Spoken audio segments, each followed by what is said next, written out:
There we go. Nice bass, man. Oh, talk about toe to toe in this stuff. I was throwing around a little punch rig on the edge, catching some small bucks. And then I picked up the hollow body frog and I go, yeah, what the heck? I got a nice little lane to cast down there, and look what I caught. First cast, bait hit the water and this sucker blew up on it. Zero hesitation. You know, and really that's the effectiveness of that bait. Hollow body frog is a big profile, looks like an amphibian, and it tends to trigger bites from, you know, better quality fish like this. We made a little transition out to these isolated grass beds. I did a quick 360 around one of these humps with a little punch rig and caught some bass, some smaller ones, threw on a hollow belly frog, slammed a really nice one, so that made me pretty optimistic. We're gonna keep working a frog around here because that's a great way to cover water. It's a great way to penetrate the densest cover and be able to pull a fish out of it effectively. There we go, another fish. It can happen quick on a frog, especially early in the morning. They just love eating these things. And they'll eat them all year long. I mean, it's not just an early summer deal by any means. It's a shallow water fish deal. It's a cover deal. Nice stocky little fish.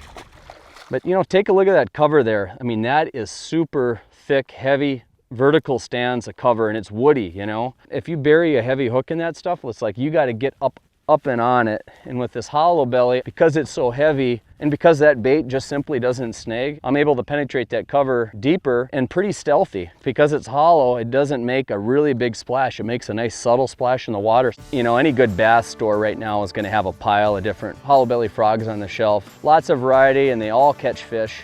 Size-wise, I prefer just a nice mid-sized frog.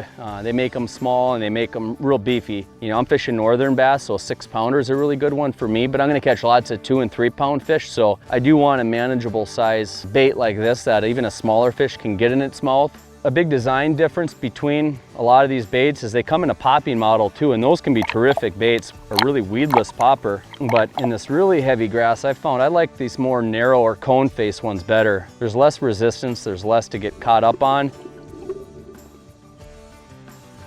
There we go. Oh, I got hooks too. I felt them. He loaded up the rod real nice. Dumped them though. You know, when you're fishing these frogs, it's really important to hesitate. Give that fish a little time to grab that bait, and they're gonna go down on it, and that's when you wanna set that hook back up on the fish. And this is certainly, you know, a heavy duty gear application here. You know, 65-pound braid is an absolute must. It doesn't cut into your spool as bad. You know, this is a Lew's custom speed stick, 7'6", heavy power. It's a fast action rod. It's just got a ton of horsepower. It's their Magnum heavy cover stick, and I'm fishing it on a pretty good size Lew's speed spool reel. I'll use this same rod for fishing a punch rig. And this is just a little Paychex peg that I use when I'm punching. And a few years ago, I cut my punch rig off. I threw on a frog, and I found that pointed peg, I'll push it right down onto the knot, and it makes that bait a little bit more aerodynamic. You can see there, makes the weed skirt over that line tie a little bit better, and it also protects the knot. So that's just a nice little tip when fishing these hollow belly frogs in really heavy cover. You can straight reel the bait if the fish kind of like more of that buzz frog style of retrieve. You can fish it with lots of long pauses, pop, pop, pop, and you can get a really nice walking the dog action going with these baits. But in general, that little popping action right there is a great starting point, and it's easy to do. All I need to do is make a cast out there, and I'm just bouncing. And those little splashes like that are actually pretty good fish callers. That'll call fish from a little ways away in this stuff. With these topwater baits, you definitely want to be casting with the wind, because how those weeds lay out, that'll give you holes to cast up into. Right now, I'm kind of casting perpendicular to the weeds, and I'm having a hard time keeping my line on the water. You know, that bait's riding up on the vertical shafts of the weeds. When I get around on the upwind side, then I'll be able to make really long casts down in pockets. There we go, big fish, man. Wow, way back in there. I got my hands full with this puppy. Wow, donkey. Look at that guy. That's why you pretty much need to go with these guys with a major heavy cover rod, and this one is all of that. 7'6" in a beef stick, long, got a lot of leverage on it and heavy line. And how about that? Beautiful bass.